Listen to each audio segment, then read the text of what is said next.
Saudações, forasteiros! Como sabem, aqui é o Kodama, do canal Angry Fox Pilgrim. Eu venho observando a comunidade faz uns 2 anos e me parece, e eu posso estar errado, me parece que muitos dos que se declaram MGTOW aqui na comunidade do YouTube, que é por onde eu interajo com vocês, ainda não entenderam qual é a Red Pill MGTOW. O motivo eu acho óbvio, falta de tempo para buscar conteúdo e se aprofundar nos problemas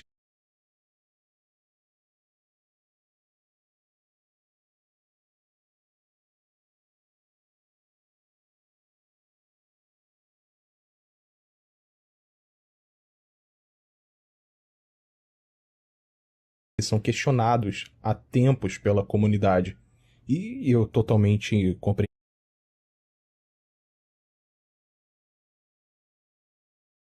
isso. Muitos dos MGTOW BR vieram da Real, pelo que eu sei.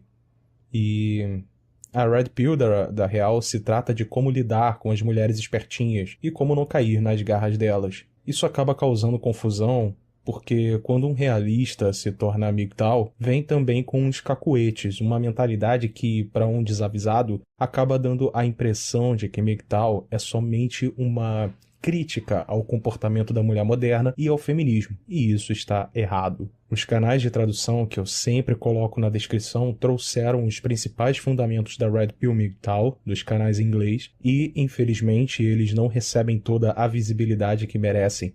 Mas, como eu sou bonzinho, eu investi um puta tempo para criar um vídeo bem mastigadinho para você, e assim você vai entender de uma vez por todas qual é a Red Pill MGTOW. Se você é MGTOW e ainda não conhecia os aspectos psicológicos e socioculturais que fizeram você se tornar um MGTOW, essa é a chance para você engolir a pílula de uma vez por todas. Recomendo não colocar o vídeo em velocidade 2x, porque é um conteúdo denso e tu pode deixar um monte de informação passar despercebida. Eu sei que é um vídeo longo, mas ele é extremamente relevante para a comunidade e talvez seja uma das minhas maiores contribuições.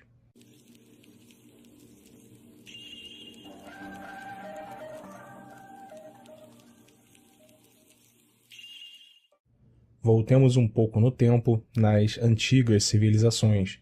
De uma maneira geral, como funcionavam os papéis de gênero em relação estrita ao casamento? Naturalmente, de maneira objetiva, a mulher era vista como um bem necessário para manter a espécie, ou seja, um ativo reprodutivo. Para o homem das antigas sociedades, o casamento tinha uma relação de empreendimento, já que seria a aquisição de um custo fixo, não só para a sobrevivência da linhagem, mas para expandir o poder do clã. Aqui é onde normalmente entra o discurso feminista de opressão, já que no patriarcado a mulher era um objeto reprodutivo e ignoram as relações de troca que esse tipo de empreendimento tinha. Dessa forma, a família tinha uma configuração onde existia um patriarca, fonte de recursos primário, o que tinha colocado maior capital inicial familiar, e a mulher, que entraria com capital reprodutivo. O homem assume mais riscos, pois ele entrava com o capital inicial familiar a curto prazo, ou seja, ele trabalharia para acumular recursos e estar pronto para iniciar a família. Enquanto isso, a mulher entra com capital a longo prazo, pois ela pagaria a parte dela dando filhos a esse homem que lá na frente seria fonte de recursos para a família. Ou seja, o homem precisaria prover recursos e proteção durante um bom tempo até ver o retorno do investimento que seriam os filhos, uma mão de obra para os negócios da família. Esse arranjo de casamento possibilitava a associação entre famílias e promulgava também a família estendida, levando à riqueza e prosperidade de todos.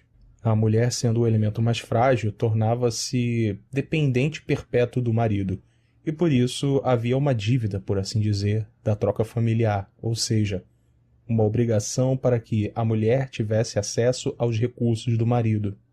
Nos aspectos sexuais, a mulher era introduzida ao casório muito cedo e a menstruação determinava quando a menina estava pronta para debutar. Isso dava ao marido total responsabilidade sobre a sua educação, comportamento e caráter. Sendo assim, a mulher reconhecia a liderança e a autoridade do marido e o marido construía a mulher através da instrução. Era uma época sem junk food e comidas industrializadas, então a beleza e saúde da mulher tinha maior durabilidade.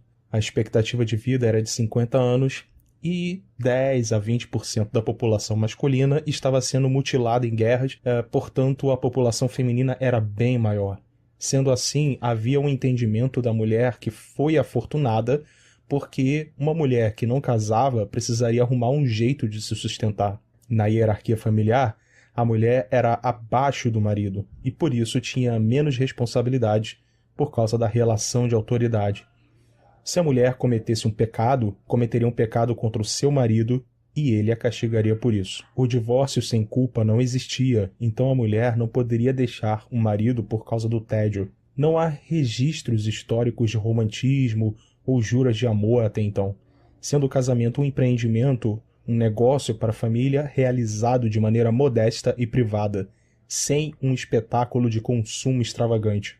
Até aqui vemos que não há uma clara influência hipergâmica a nível epidêmico, como veremos mais adiante. Por isso, minha investigação iniciará no nível psicológico, uma teoria de como os aspectos neurobiológicos influenciam na derrocada patriarcal e resultando numa sociedade genocêntrica. Veja, feminismo, tradicionalismo, tudo isso são apenas os sintomas de uma desordem daquilo que é natural, da posição dos papéis do homem, da mulher e da família. Mas também não posso ignorar que as ideologias não sejam uma ferramenta de engenharia social para a propagação de um comportamento adequado com o coletivo esperado.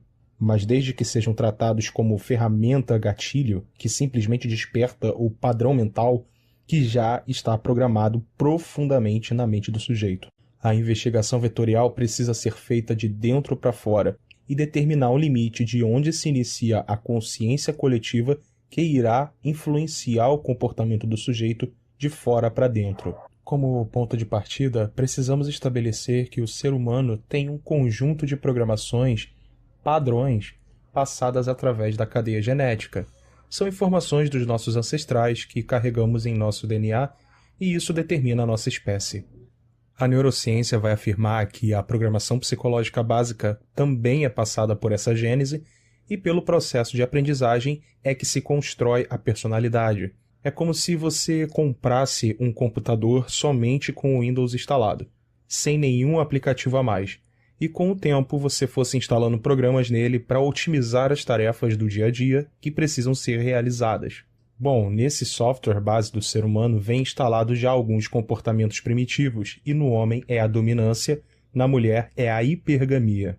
Esses dois fatores é o que faz a natureza realizar a seleção natural dentro da espécie humana, porque sua inteligência sobrepujou as demais espécies, se colocando no topo da cadeia alimentar. Isso quer dizer que o homem seria o predador do homem. Pense em quantos milhões de anos essa informação genética foi passada de geração em geração até chegarmos ao homem civilizado. Consegue perceber o quanto essa informação genética foi reforçada durante centenas de milhares de anos até chegarmos nos grandes impérios antigos? A dominância é um comportamento primitivo resultado dessa programação. Em outras palavras, é uma herança genética, um aprendizado passado através das eras armazenado no próprio DNA masculino.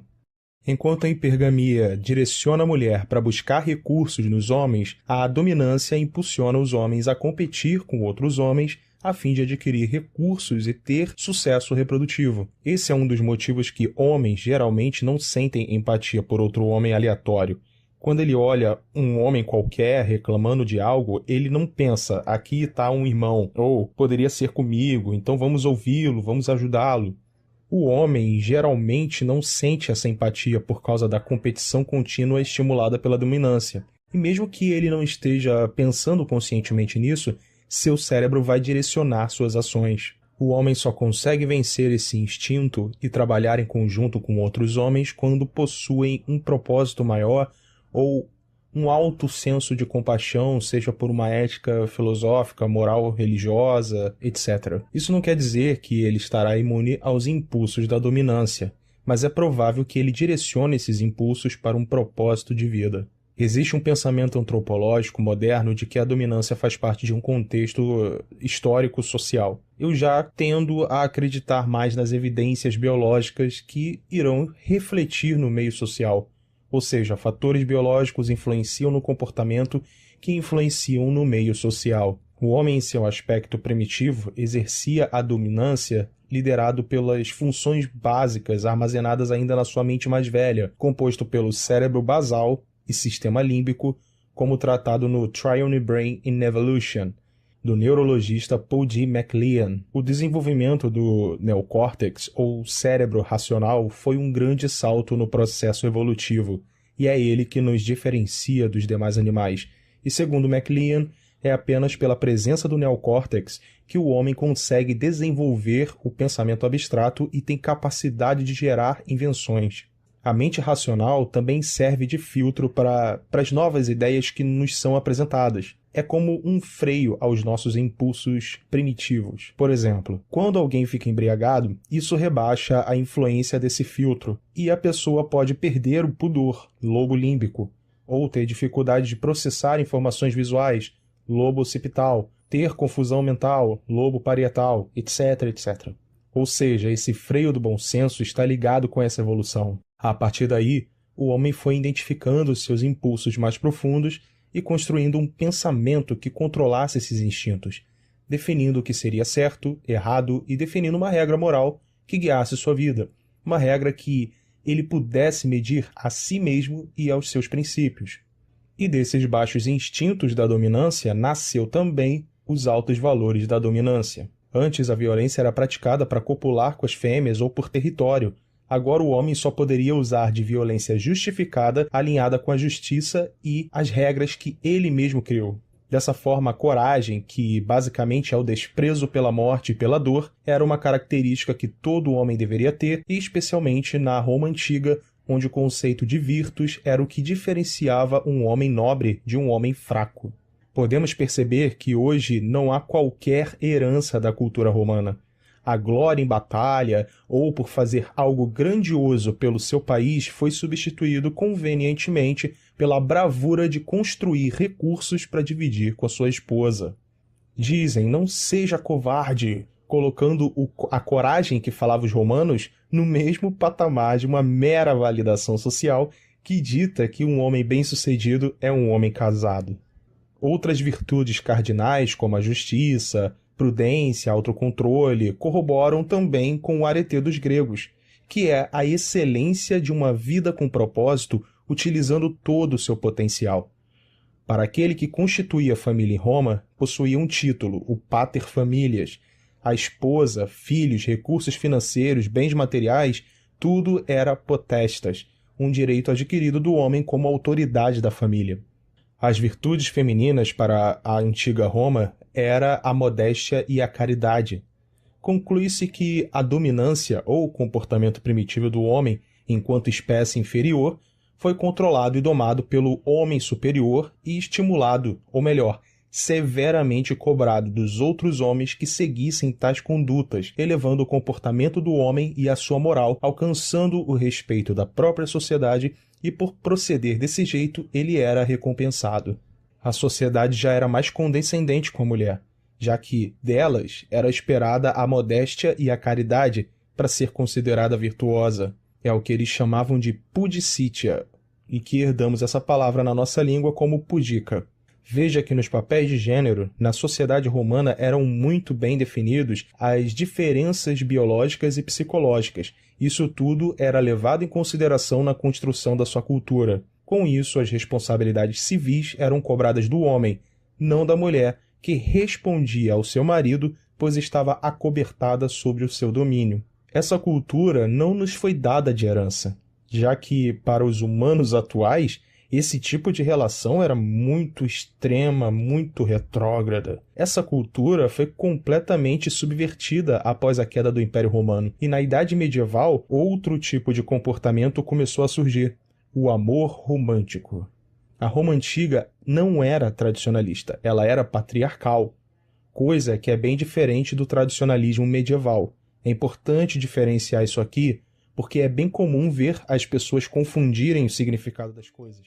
Quando as civilizações caíram em desgraça e chegaram ao seu fim, o patriarcado já havia sido eliminado, e o empoderamento feminino era extremamente evidente nas leis e costumes. Hoje no Brasil temos uma maioria de pessoas tradicionalistas, e nem de longe isso parece com os arranjos sociais do patriarcado da Roma antiga.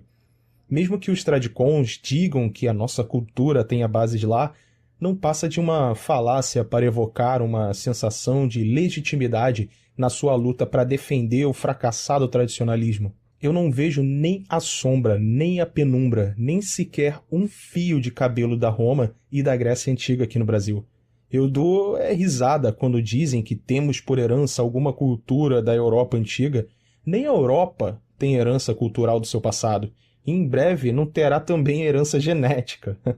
Nas relações sociais e culturais entre homem e mulher nos dias de hoje, o que herdamos de verdade foi proveniente da decadência do Império Romano no fim da Idade Antiga, se reestruturando na Alta Idade Média e se consolidando no período feudal. É aqui que encontramos os primeiros vestígios do conceito tradicional de virilidade e machismo, qualidades masculinas já completamente desvirtuadas da Roma Antiga, já que as invasões bárbaras acabaram com qualquer resquício de cultura romana. Em outro vídeo, eu falarei mais profundamente em como o patriarcado constrói civilizações e o genocentrismo destrói civilizações.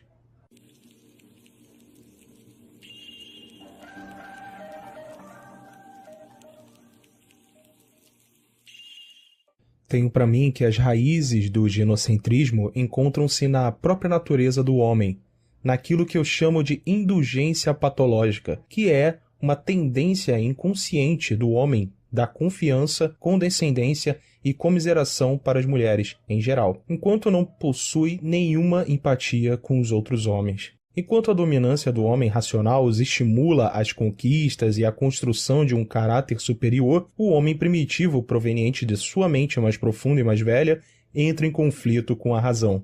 Veja, a teoria da mente triuna dita algumas regras mentais que eu devo considerar em minha análise.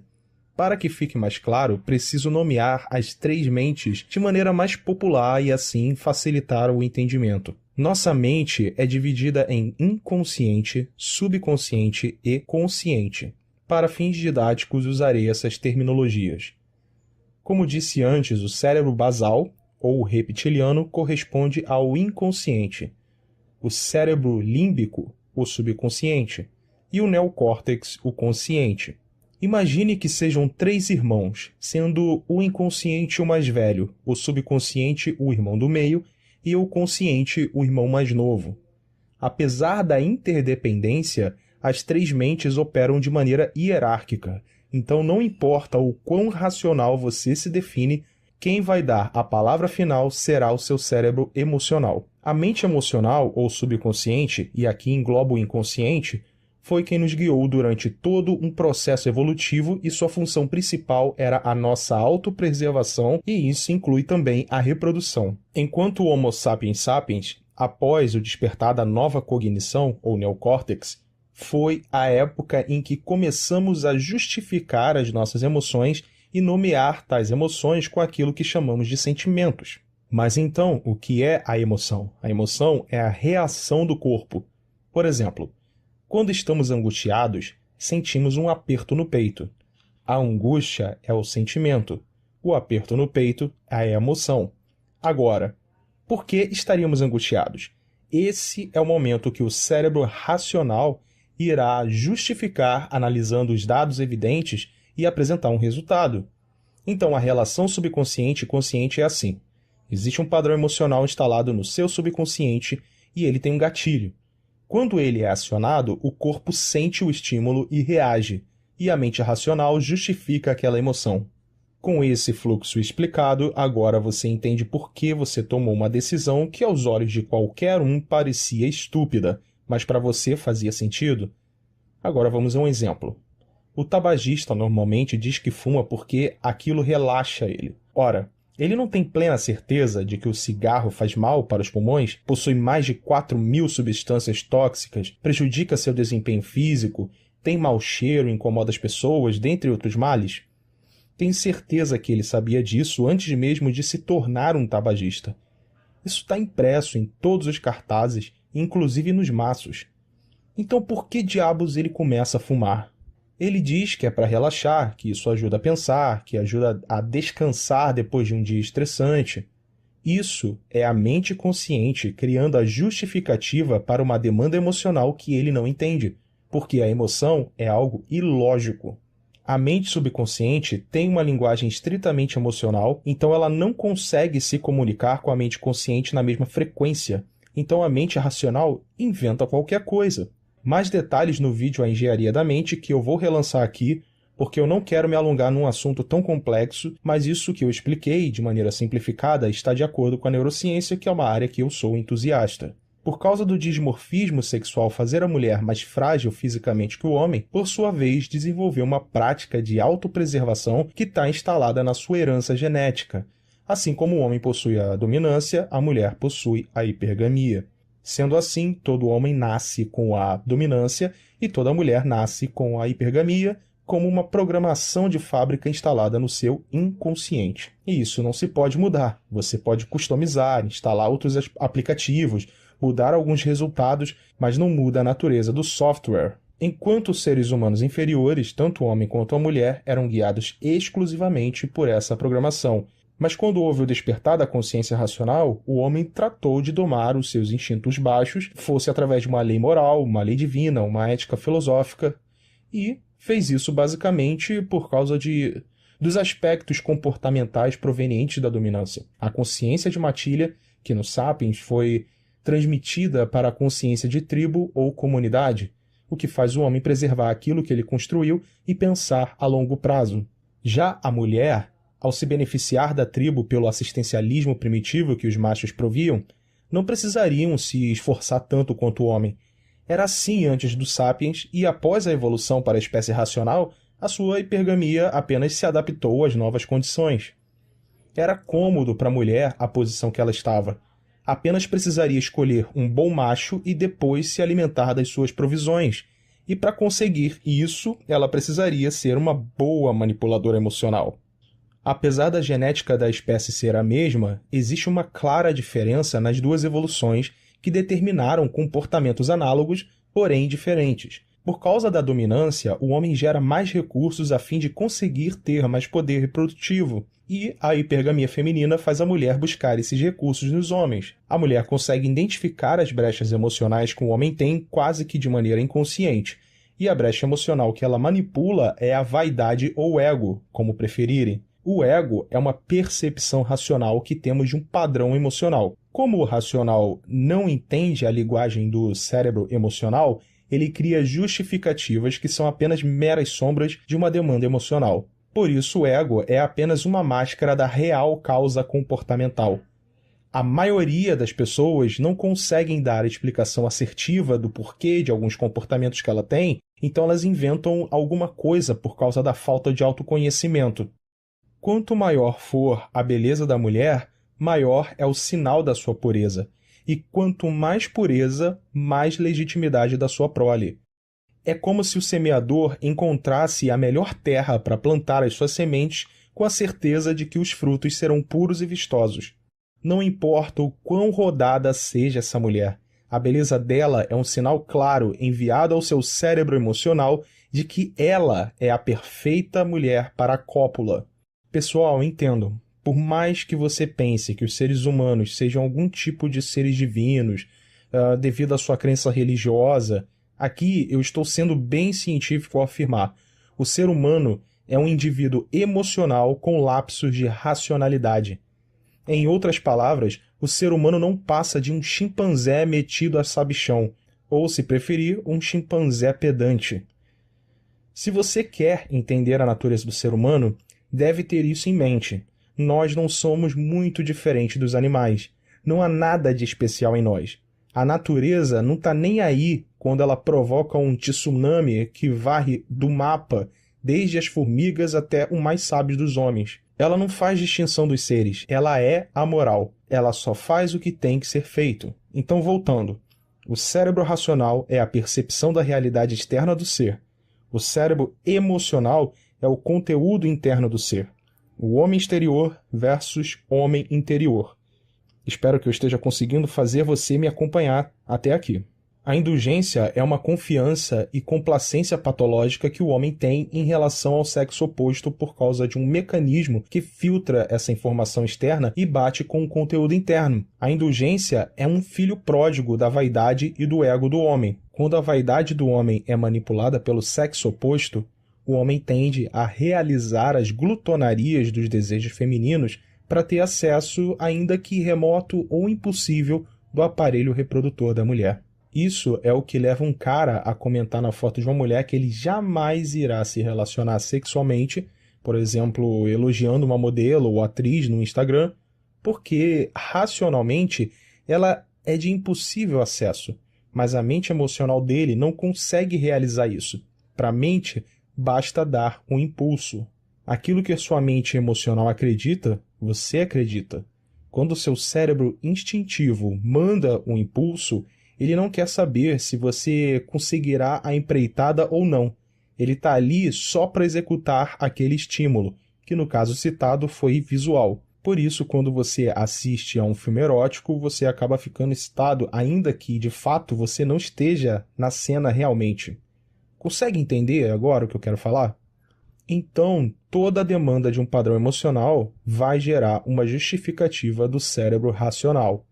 E se a indulgência é a demanda de um padrão emocional, a presunção de hipossuficiência ou hipermoralidade da mulher é a justificativa racional. Entendam que eu não quero dizer que isso é bom nem ruim, é só o jeito que é a natureza. A dominância nos leva a gerar recursos para fins de reprodução e cedemos às investidas das vontades femininas por causa dessa indulgência, da mesma forma que cedemos às crianças, pois os efeitos comportamentais são os mesmos que temos com a criança, razão pela qual as mulheres se comportam feito crianças quando querem algo de um homem. Essa simulação infantilizada na mente de um homem entra pela mesma porta, mas acessa outras partes cerebrais mais ligadas aos mecanismos de prazer e recompensa, como falarei mais adiante. E elas sabem disso instintivamente. Então isso é apenas uma análise hipotética, mas para esse ensaio eu precisava defender essa ideia, porque essa confiança e complacência não é uma construção social. Ela é biológica e sem ela as fêmeas humanas não teriam sobrevivido à seleção natural.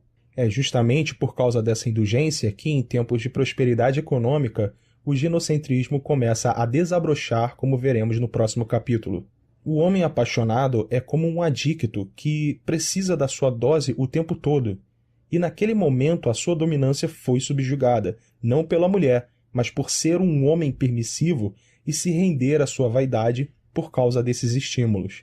Os circuitos ativados no cérebro apaixonado são os mesmos do vício, jogando sua dopamina lá no alto, ao passo que diminui a sua serotonina. É o que os usuários de sintéticos chamam de bad trip. Consumindo o entorpecente da paixão é equivalente a dopamina lá no alto, euforia, recompensa, e aí, quando o efeito passa, serotonina lá embaixo, tristeza, abstinência. Eu acredito que isso seja um mecanismo que a natureza criou para compensar esse dimorfismo sexual. E, portanto, sem esses fatores patológicos, não teríamos a indulgência e as fêmeas humanas poderiam ser eliminadas diante da seleção natural. A natureza é amoral. Ela não está nem aí para o que é certo e o que é errado. Ela só cria um mecanismo para dar continuidade ao fluxo da vida. E foi isso que ela fez para se ter mais equilíbrio nessas relações entre homem e mulher. Então, para a conclusão desse capítulo, vamos revisar esse fluxo. O instinto reprodutivo e o dimorfismo sexual superior masculino em relação das mulheres são os parâmetros biológicos da dominância. Esses parâmetros estimulam o homem a ter certo comportamento violento e apático com os outros homens, ao passo que age de forma completamente oposta com a mulher, sendo em geral empático, condescendente e piedoso com elas. Esses gatilhos geram um aprendizado no subconsciente, desenvolvendo um padrão emocional causador do comportamento da indulgência patológica. Os padrões são reforçados pelas experiências de vida e, quando recebem uma recompensa por agirem assim, o subconsciente cria um sistema repetitivo e contínuo, ou seja, um hábito. O ego do homem justifica esse comportamento como o correto e projeta isso em alguma desculpa, sendo ideológica como o tradicionalismo e o feminismo, ou o protecionismo hipogâmico, um fetiche sexual como o cuckold e o cavaleiro branco, ou até mesmo tudo isso junto dentro do mesmo pacote que é o complexo ginocêntrico. E tudo isso é o que eu chamo de indulgência patológica. Agora que entendemos as causas psicológicas e conseguimos encontrar o vetor interno causador do ginocentrismo, é que iremos entender o fato dos homens serem os responsáveis pelo mesmo, por causa do afrouxamento e permissividade por conta da própria vaidade. E essa permissividade se torna epidêmica numa época de prosperidade econômica ou estabilidade civilizacional. Dessa forma, os alfas que dominam aquela civilização começam a permitir o ginocentrismo para terem mais acesso à reprodução. Agora vamos ao vetor externo, que são as causas socioculturais. Então vamos voltar ao período feudal.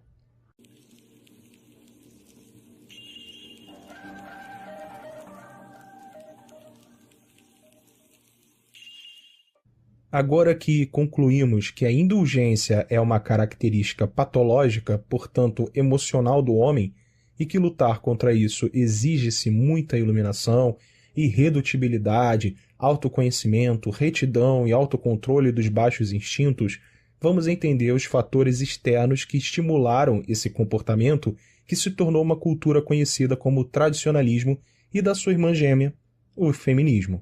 Existe um ditado bem conhecido que diz assim: homens fortes criam tempos fáceis e tempos fáceis geram homens fracos, mas homens fracos criam tempos difíceis e tempos difíceis geram homens fortes. Esse ditado resume bem os ensinamentos do livro The Fate of Empires, ou O Destino dos Impérios. É uma lição histórica em poucas palavras. Nossa história remonta à Europa no século XII, quando uma espécie análoga do slogan "Faça amor, não faça guerra" começou a surgir. Tudo começou quando um movimento artístico conhecido como amor cortês começou a dominar o cenário cultural da época.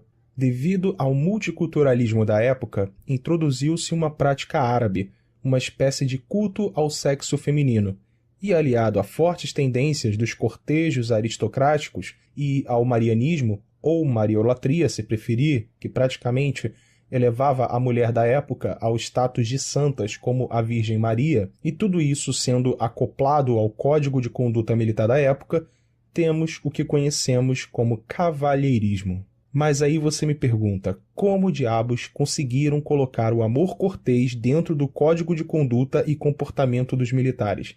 Tenta adivinhar. Muito simples, viajante. Envergonhando, ou o famigerado shaming. Isso te traz alguma coisa à mente? Te soa familiar?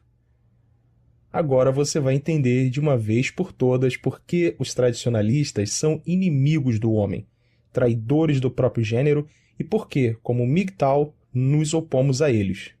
Tudo começa quando uma capivara louca, com poder financeiro suficiente e grande influência, chamada Eleonor de Aquitânia, decide ser a protagonista de uma revolução cultural que perduraria até os dias de hoje.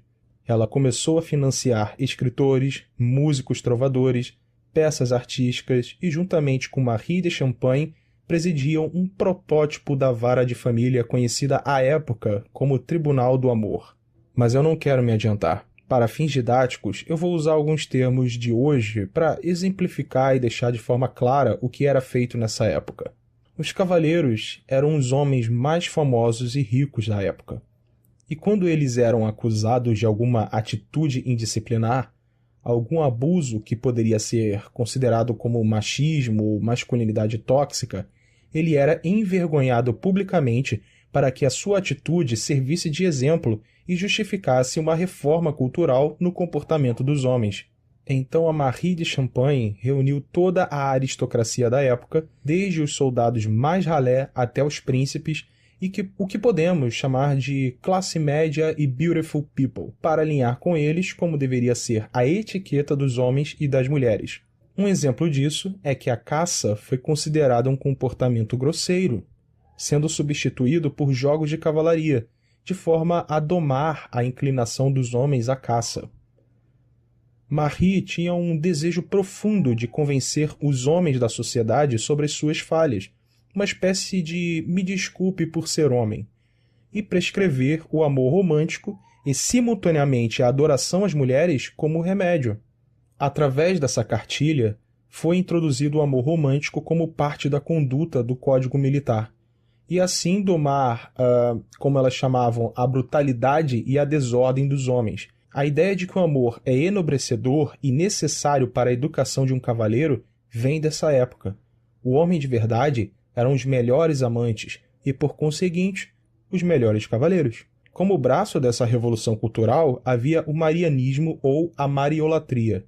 Embora houvesse um consenso da Igreja em relação a homens e mulheres serem igualmente herdeiros do pecado, as atitudes cristãs de base em relação ao gênero feminino começaram a evoluir nesse período. Nesse momento surgiu uma nova veneração das mulheres como contraparte da Virgem Maria, juntamente com a ascensão do cavalheirismo e do amor cortês, que teve o efeito de elevar o status das mulheres e enfraquecer a ideia anterior em que as mulheres herdaram o pecado original. E Maria tornou-se a noção consensual de mulher na época, uma espécie de Virgem Maria no céu, mulher na terra. Depois dessa mudança, os homens continuaram a ser vistos como pecadores buscando a redenção, tentando imitar Cristo, enquanto as mulheres eram cada vez mais vistas como as contrapartes da Virgem Santa na terra, puras, perfeitas desde o momento do nascimento, virgens e com menos foco em sua necessidade de redenção. Dito de outro modo, após a Idade Média, menos ênfase foi dada à herança feminina pecaminosa de Eva e mais ênfase à sua semelhança com Maria. Mesmo com a divisão protestante do catolicismo, a ideia de mulher pura e santa que se desenvolveu a partir da veneração de Maria foi levada adiante, mas sem a ênfase católica na pessoa de Maria. Enquanto a elevação ginocêntrica de mulheres se enraizou na Igreja, sua origem veio em grande parte de fora, em uma completa intersecção de crenças pagãs, um culto árabe às mulheres, cavalheirismo, amor cortês, seitas marianas heréticas, especialmente entre as classes aristocráticas que costuravam esses elementos juntos em uma cosmovisão ginocêntrica popular. No século XI, o culto da Virgem Maria se tornou amplamente popular. A reverência concedida à Virgem foi estendida ao sexo feminino em geral, e como um vassalo devia obediência ao seu senhor feudal, ele também devia o serviço e devoção à sua dama. Assim, havia um serviço de amor como havia um serviço de vassalagem, e o amante ficou com a sua dama em uma posição análoga à do vassalo para o seu soberano. A aristocracia e a Igreja desenvolveram a doutrina da superioridade das mulheres. Tal adoração uniu tanto a pessoa da Virgem no céu como a da terra e que transmitiu ao mundo moderno o ideal do cavalheirismo. O culto da Virgem e o culto da cavalaria cresceram juntos e continuamente reagiram um ao outro. O culto da dama era a contrapartida mundana do culto da Virgem, e foi uma invenção da aristocracia medieval. No cavalheirismo, a adoração romântica de uma mulher era tão necessária quanto a qualidade do cavaleiro perfeito na adoração a Deus, ou seja, era considerado a adoração de uma dama tão próxima quanto a de Deus. O arranjo estava feito.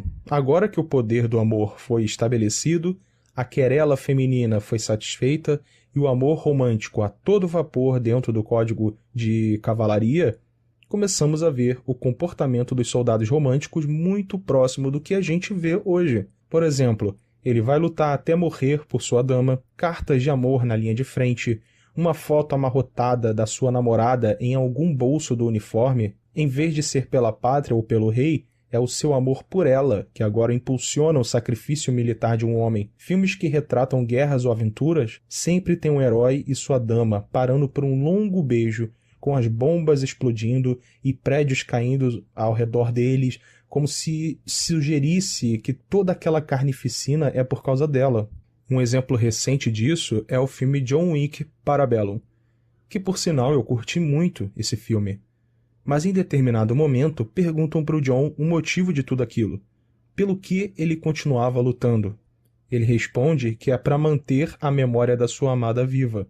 Quantos filmes já assistimos de um cara que desafia tudo e a todos pela vingança da sua falecida dama? É como eu já disse, o feminismo se trata da inferioridade da mulher e por isso ele quer diminuir e mascular os homens para deixá-los inferiores às mulheres, e assim elas conseguirem uma vantagem. O tradicionalismo se trata de divinizar a mulher, colocando ela num status de superioridade e santidade que os homens não são dignos de beijar os seus pés e deve disponibilizar todos os seus bens e a própria vida a ela. O cavalheirismo gera o feminismo, e o feminismo não se sustenta sem o cavalheirismo. É um sistema que se retroalimenta. O cavalheirismo nunca foi medida para virilidade na mesma forma que o virtus da Roma antiga, ou a ética da virtude grega. Nunca. Antes da Idade Média, a declaração de paixão entre os casais eram feitas de forma privada. Se fossem feitas em público, eram vistas como suspeitas. Chegou na era do cavalheirismo, os homens foram obrigados a fazer declarações extravagantes, homenagem às deusas na praça, nos jogos de cavalaria, promover eventos românticos luxuosos, emascular um homem de tal forma que, como a mídia atual é o YouTube, vejo homens fazendo vídeos e mais vídeos de declaração à sua amada, ou cedem espaço para ela aparecer em seus vídeos e deixam elas até envergonharem eles para toda a sua audiência. Hoje é aceito que uma mulher bata, humilhe e envergonhe um homem publicamente, enquanto ele precisa tratá-la feito uma princesa da Disney. Olha o que uma escritora pró-feminismo, a Modesta Pozzo, escreveu no ano de 1590. Não vemos que a tarefa correta dos homens é sair para trabalhar e se desgastar tentando acumular riqueza como se fossem nossos mordomos, para que possamos permanecer em casa como a governanta, dirigindo sua propriedade e aproveitando o lucro de seus trabalhos? Isso, se você gosta, é a razão pela qual os homens são naturalmente mais fortes e mais robustos do que nós.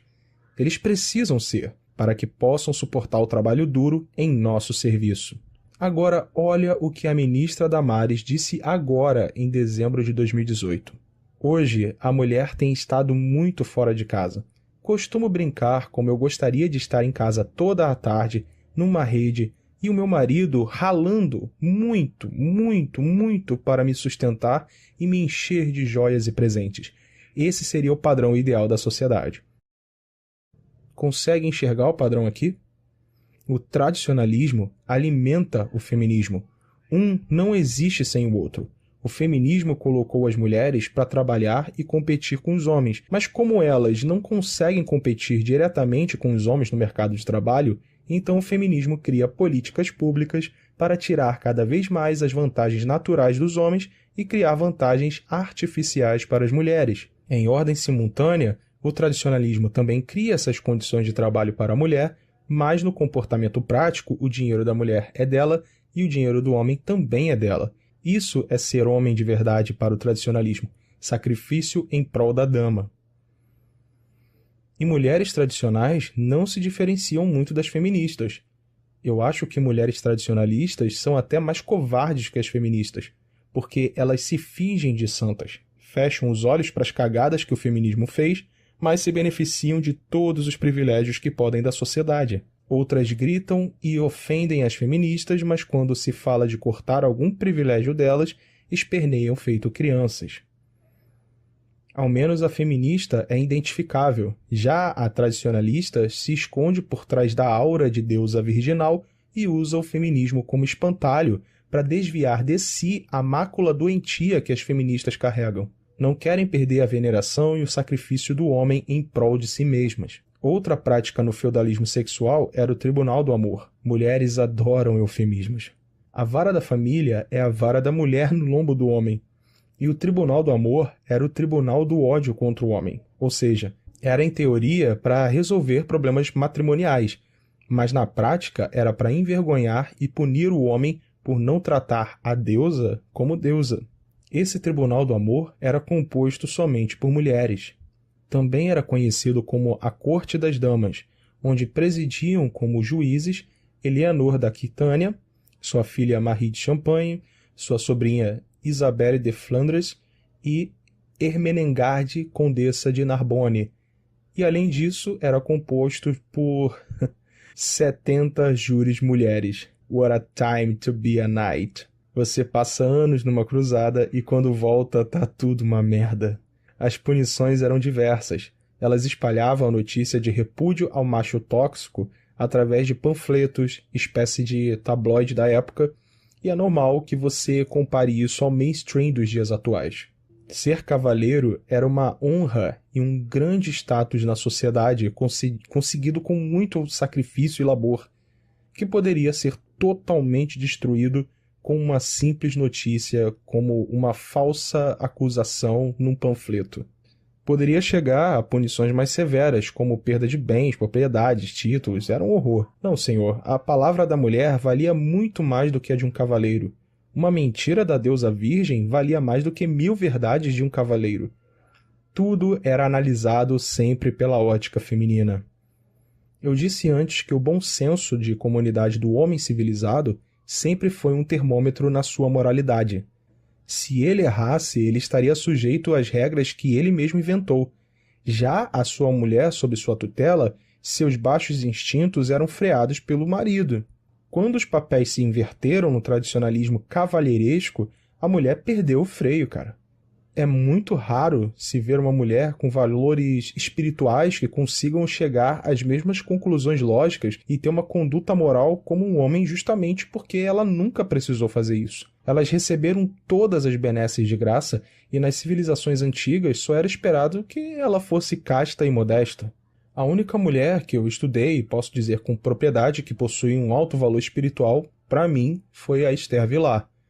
Somente uma mulher com um arcabouço genuinamente intelectual poderia chegar a conclusões que ela escreveu em seu livro O Homem Domado, O Casamento é Imoral e O Sexo Poligâmico. Não imagino muitas mulheres nos dias de hoje que escreveriam livros como esses.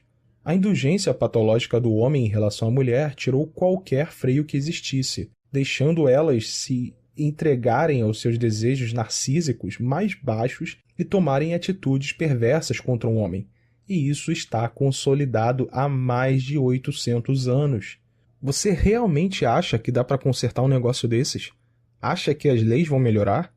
Mesmo se melhorassem, como desconstruir a cultura misândrica que está praticamente enraizada no DNA do homem moderno que tem uma mentalidade tradicionalista? O ginocentrismo, assim como foi no período feudal, está presente em todas as mídias, todas as literaturas, em todas as propagandas na TV, em todos os programas, nas leis, no judiciário, tanto na Igreja Católica quanto na Protestante, nas músicas, nos feriados, nas instituições de ensino, em tudo. A única solução para toda essa merda é MGTOW, e acabou. Rejeitar toda essa porcaria secular e encontrar um propósito sem ser vassalo de mulher nenhuma, com a desculpa da responsabilidade de ser homem. Esse era shaming há mais de 800 anos atrás. Um cidadão grego ou da Roma Antiga, olhando isso, hoje preferiria ser perfurado por uma espada na guerra a ter que se submeter a tudo isso só para ser considerado homem de verdade. MGTOW é o único caminho e verdade para o homem moderno. E com a quinta onda feminista, sei não, cara. Dificilmente algo vai mudar a curto e médio prazo. A quinta onda vai enganar os desavisados, aqueles que eram MGTOW relutante. Podem achar que as coisas vão melhorar e aí vão voltar para a plantação e, na verdade, o sistema ginocêntrico só vai dar um passo para trás para depois voltar com mais força. A única solução e opção de salvação da sociedade que vejo é o patriarcado full hard. Mas isso é utopia. O mais provável de acontecer é uma tecnocracia. Tá aí, mais um vídeo que tá para ser produzido para vocês. Enfim, tradicionalistas e feministas são tudo o que uma sociedade que quer ser saudável não precisa.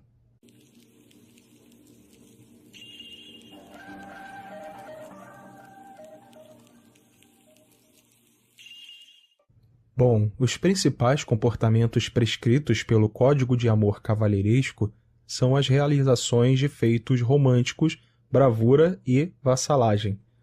Antes de uma realocação nos relacionamentos românticos, o galanteio, ou ser galante, se referia a qualquer comportamento corajoso, especialmente em batalha. Como o machismo, acredito que o significado dessa palavra tenha mudado por completo. No entanto, sobre as regras do amor cavalheiresco, tornou-se, de acordo com a definição do dicionário Google, abre aspas, atenção educada ou respeito dado pelos homens às mulheres, amável para com as damas, delicadamente obsequioso. Fecha aspas. Essas duas definições de galanteria podem ser mais distantes? Elas estendem o significado para abranger dois domínios de comportamento completamente diferentes. Parece então que as mulheres da época aproveitavam com sucesso os maiores comportamentos sacrificiais do homem, cavalheirismo e bravura, para satisfazer seus apetites narcisistas. Um vassalo é definido como um servo, um escravo, um subordinado ou dependente, ou uma pessoa que entrou em uma obrigação mútua com o senhor ou monarca no contexto do sistema feudal na Europa medieval. As obrigações frequentemente incluíam apoio militar e proteção mútua em troca de certos privilégios, geralmente incluindo a concessão de terras mantidas como um feudo. A vassalagem no amor cortês foi então utilizada como um conceito que Maurice Valence chamou de o princípio modelador de todo o design do amor cortês. Se era um cavalheiro, ou um trovador, ou um plebeu, a rotina de vassalo para a mulher era a ordem do dia, exatamente como é hoje. Os poetas adotaram a terminologia do feudalismo, declarando-se vassalos da dama e dirigindo-se a elas como middens, que etimologicamente não é minha senhora, e sim meu senhor, e foi tomado como bajulação padrão de uma mulher. Uma prática particularmente notável, mostrando uma adaptação do modelo feudal, envolvia o homem ajoelhado sobre um dos seus joelhos diante da mulher. Ajoelhando-se dessa maneira, ele assume a postura de um vassalo. Ele fala, prometendo a sua fé, prometendo como homem de um suzerano não oferecer seus serviços a qualquer outra pessoa. E ele ainda vai mais longe. À maneira de um servo, ele faz dela um presente de toda a sua pessoa, um mortal sendo presenteado pelo amor divino. Até hoje ouvimos esses cacoetes saindo da boca de homens que conhecemos, que já treinam a vassalagem no namoro, depois na cerimônia de atestamento de gado vassalo, conhecida como casamento, e mesmo depois do casamento, as juras precisam ser reforçadas e demonstradas todos os dias.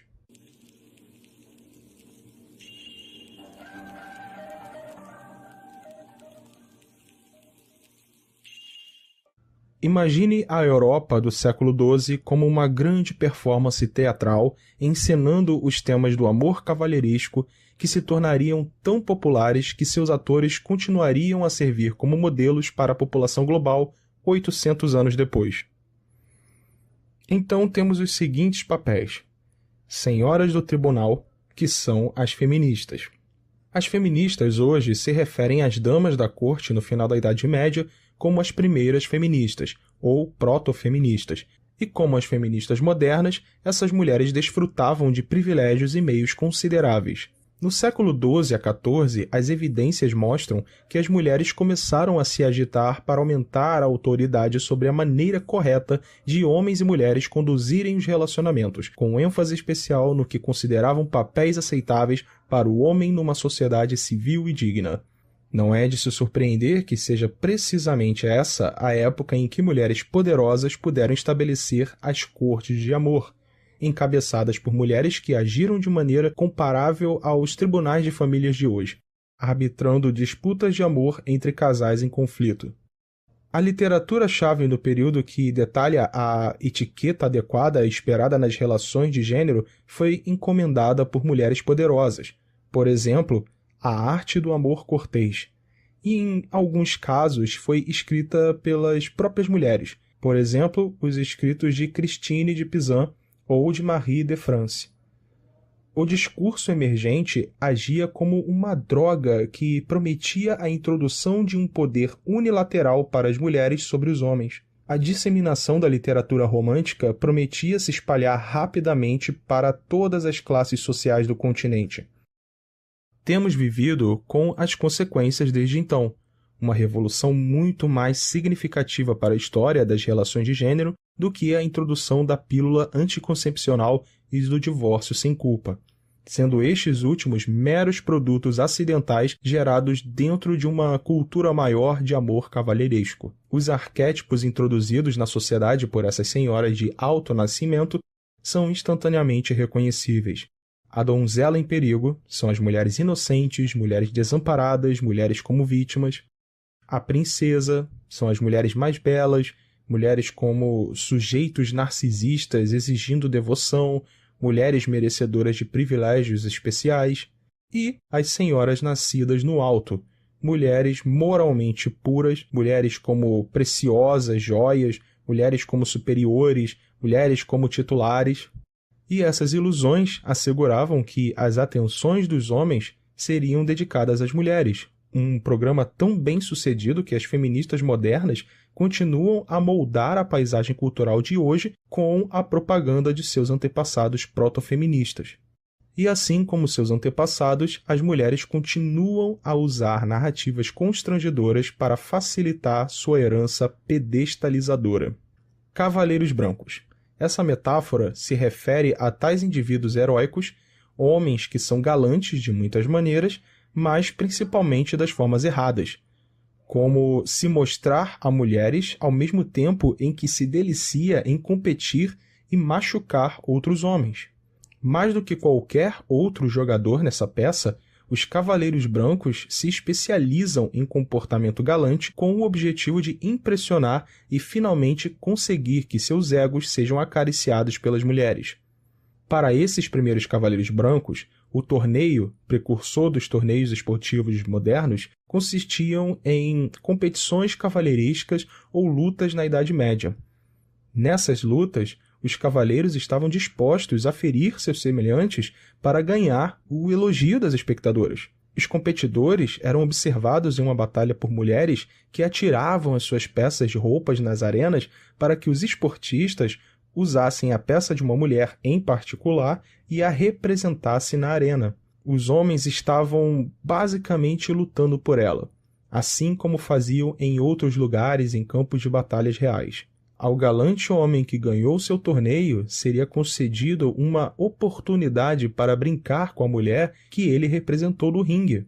Nós mantemos essa tradição ginocêntrica hoje como os torneios de futebol, torneios de artes marciais e assim por diante, todos projetados para mostrar proezas masculinas, onde os competidores vencedores se divertem depois com as melhores damas. Outras atividades dos cavaleiros brancos incluem impressionar as mulheres com grandes gestos de proteção. Por exemplo, a iniciativa do escudo verde com a dama branca. Era uma ordem de cavalaria fundada por Jean Lemaitre e outros 12 cavaleiros em 1399, comprometendo-se durante 5 anos com a proteção das mulheres.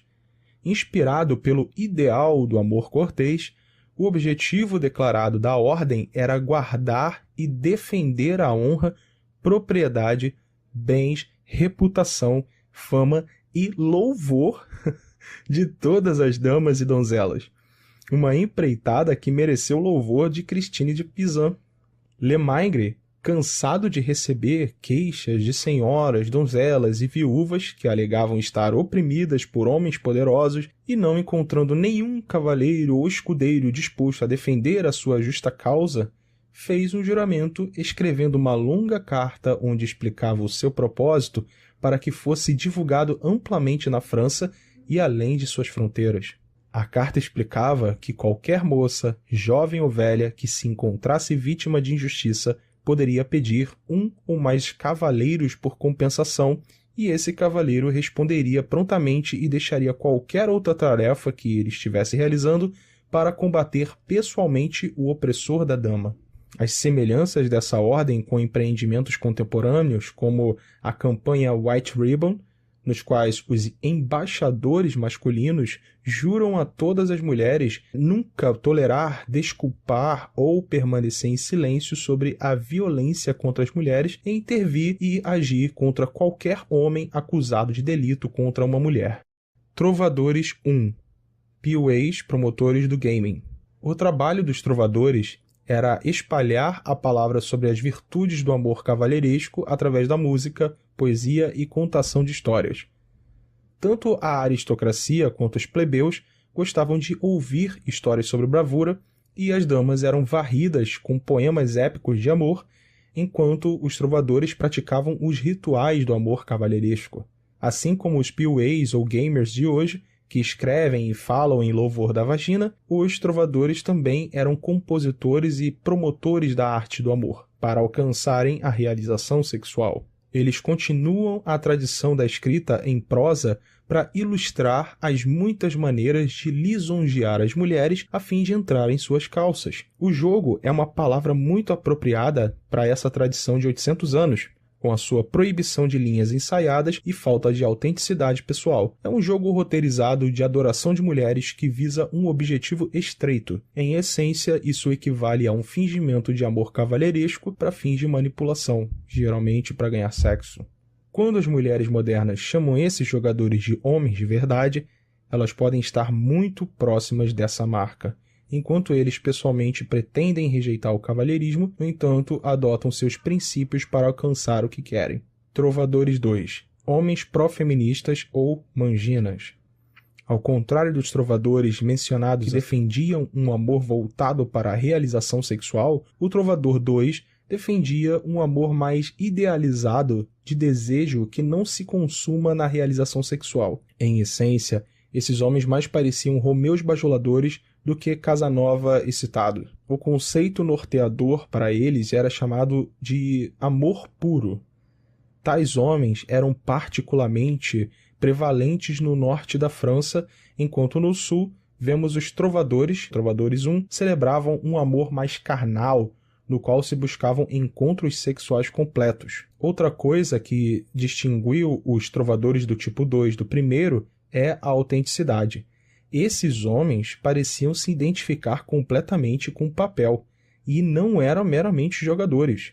O desejo de servir as mulheres como vassalo ou talvez como escravo masoquista fazia parte do seu caráter. Pense na versão de hoje como os homens pró-feministas, que trabalham servilmente para transmitir a mensagem de seus superiores feministas, assim como esses trovadores se dedicavam à defesa do comportamento narcísico das suas damas. O papel da vassalagem se aplica aqui mais do que em qualquer outro personagem da Idade Média. Não como uma rotina meramente pretensiosa para ganhar sexo, mas sim, de fato, como uma afirmação da alma. Tem muito cara que está no celibato involuntário não por questões genéticas, mas pela idealização das mulheres da mesma forma que esses trovadores do tipo 2 tinham.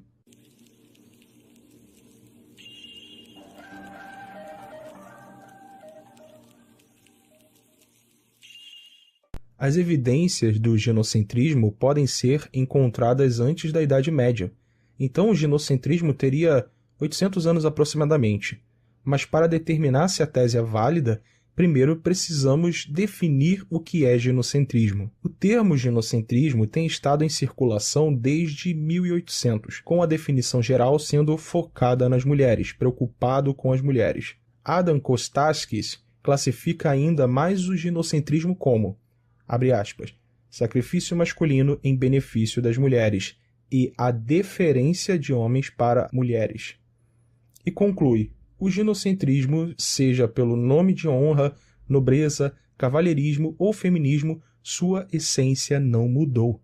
Permanece um dever peculiarmente masculino de ajudar as mulheres nos botes salva-vidas, enquanto os próprios homens enfrentam uma morte certa e gelada. Fecha aspas. A partir dessas definições, vemos que o ginocentrismo poderia se referir a qualquer prática centrada na mulher numa sociedade, ou mesmo a um único ato ginocêntrico realizado por um indivíduo. Com esse amplo uso em mente, concluímos que a expressão cultura ginocêntrica se define como qualquer cultura que institui regras para relações de gênero que beneficiam as mulheres às custas dos homens em uma ampla gama de medidas. Na base de nossa atual forma de ginocentrismo está a prática do sacrifício masculino imposto em benefício das mulheres. Se aceitarmos essa definição, precisamos olhar para trás e fazer a seguinte pergunta sobre se os sacrifícios masculinos ao longo da história sempre foram feitos para o bem das mulheres ou,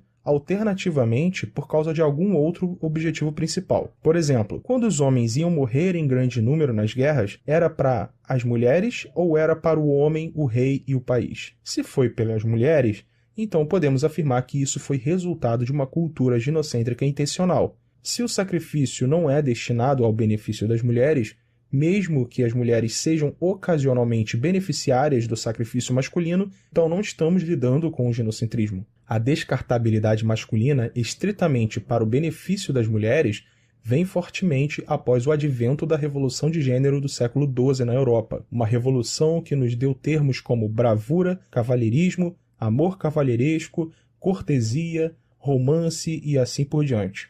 A partir desse período, as práticas ginocêntricas cresceram exponencialmente, culminando nas exigências do feminismo de hoje. Em resumo, o ginocentrismo era, na melhor das hipóteses, um fenômeno espaçado antes da Idade Média, após o qual se tornou onipresente.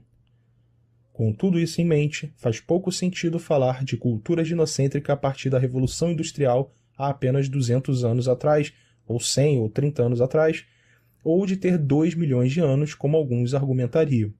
Nós não estamos simplesmente lutando com 2 milhões de anos de programação genética. Nosso inimigo, culturalmente construído, é muito, muito mais simples de identificar e as evidências históricas são fortes.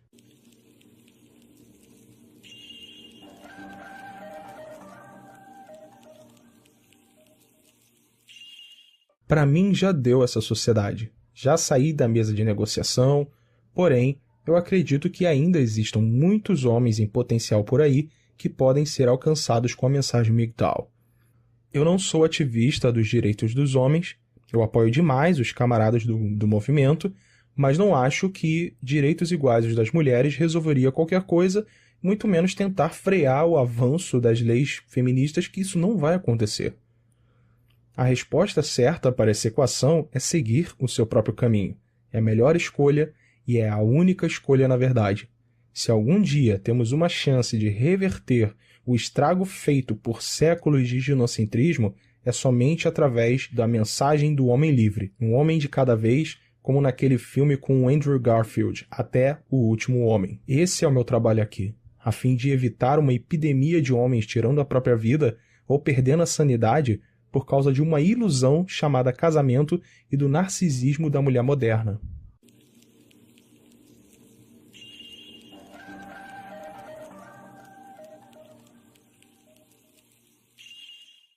Eu acredito que até aqui o meu objetivo foi alcançado. Então vamos revisar tudo o que eu falei até aqui. O complexo de cultura ginocêntrica se inicia primeiro identificando uma complacência patológica do homem com a mulher, o que eu chamo de indulgência. Essa indulgência é uma marca psicológica do homem que cede os desejos e vontades femininos, caso contrário, elas nem teriam recursos e nem teriam sobrevivido ao processo de seleção natural. É um mecanismo que a natureza desenvolveu para compensar o dimorfismo sexual do macho e da fêmea na espécie humana.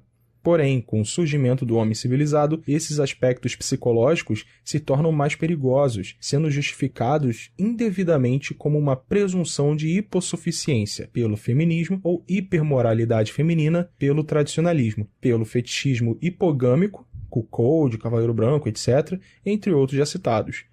O colapso é o destino de todas as civilizações, e isso não é uma teoria, e sim um fato. E notamos que estamos próximo do colapso, quando percebemos a degeneração social ou o desprezo pelos valores que foram o fundamento para aquela civilização.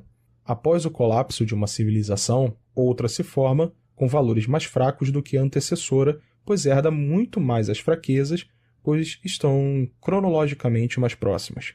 Os homens cedem à indulgência, mas agora sendo estimulados e reforçados pela cultura vigente que começa por práticas da aristocracia e os conceitos como virtus e arete, que definia o que seria um homem de verdade, um viril, nas sociedades antigas, era substituído pela delicadeza e emasculação do amor cortês. Dessa forma, a dominância do homem seria substituída por um outro propósito, uma validação externa, um amor divino e mortal, a sua dama. Devido ao crescimento econômico e uma transição para um sistema monetário, houve um êxodo rural e as pessoas começaram a se aglomerar nos centros, facilitando a propagação epidêmica do idealismo ginocêntrico. As mulheres da alta mesa da aristocracia desejavam uma reforma cultural nas relações homem-mulher, Por isso começaram a financiar trovadores, escritores, menestréis, peças teatrais, para espalhar o amor romântico rapidamente. Mulheres das classes mais altas, até as mais baixas, se encantaram por aquilo e começaram a exigir tais comportamentos dos homens. Todos eles deveriam ser como Sir Lancelot, bondoso, gentil e delicado com as damas. A estratégia era simples: criar um modelo ideal de homem domesticado, convencer as mulheres que devem exigir que os homens sejam daquele jeito, como nos contos, com uma desculpa que assim seria mais fácil o acesso à reprodução, e com esse cenário montado, começam a questionar os papéis de gênero e falar da opressão da mulher pelos homens, e isso fez com que o amor cortês fosse introduzido no código de conduta da cavalaria, surgindo então o cavalheirismo e assim adestrar os homens. Eliminam todas as práticas masculinas de diversão, substituindo elas por algo que fosse mais condizente com as vontades femininas. Assim surgiu os torneios e os esportes ginocêntricos, que eu particularmente gosto de chamar de rinha dos cucks ou rodeio de manginas. Uma revolução cultural não se faz sem o apoio da religião, e o paganismo, proveniente das imigrações orientais, principalmente um em particular, um culto árabe ao feminismo, foi sendo absorvido aos poucos pelo clero, resultando no marianismo, ou culto à virgem, que tinha como a sua contraparte terrena o culto à dama, elevando a mulher ao status de santidade. Eleanor e sua filha Marie criam o Tribunal do Amor, composto somente por mulheres para julgar os casos matrimoniais e punir os homens. Era a justiça feminista da época. E pronto, esses são os fatores gerais que geram o complexo de cultura ginocêntrica. Na linha do tempo, na sequência, vemos o debate sobre os status das mulheres, escritoras feministas e tudo se preparando para ser absorvido pelo marxismo com a luta de classes. Na burguesia surgem as sufragistas, essas mesmas que os neoconservadores adoram passar a mão por cima da cabeça, mas que tinham a mentalidade idêntica das mulheres da aristocracia feudal. Tudo vai se desenrolando para a segunda e terceira onda feminista. Os justiceiros sociais também surgem e chegamos aos dias de hoje.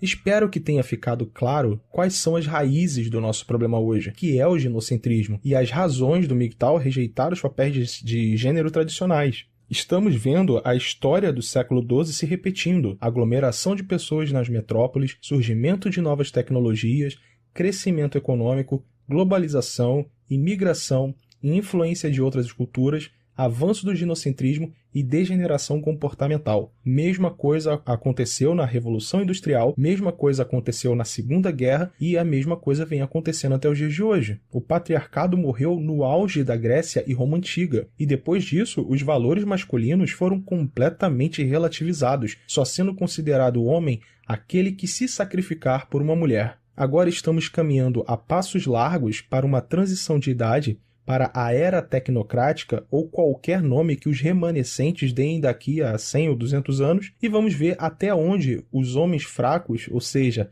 sem valores ou que baseiam seus valores na validação social ginocêntrica, vão chegar. Era tudo o que eu precisava falar para vocês hoje. Espero que vocês tenham gostado. Por favor, não deixe de compartilhar esse vídeo, de comentar e compartilhar em todas as suas mídias sociais e grupos, porque isso ajuda muito para a relevância desse vídeo. Se você achou ele importante, ele precisa ser relevante para que outras pessoas sejam alcançadas. E por hoje é isso, e nos vemos na próxima, forasteiros.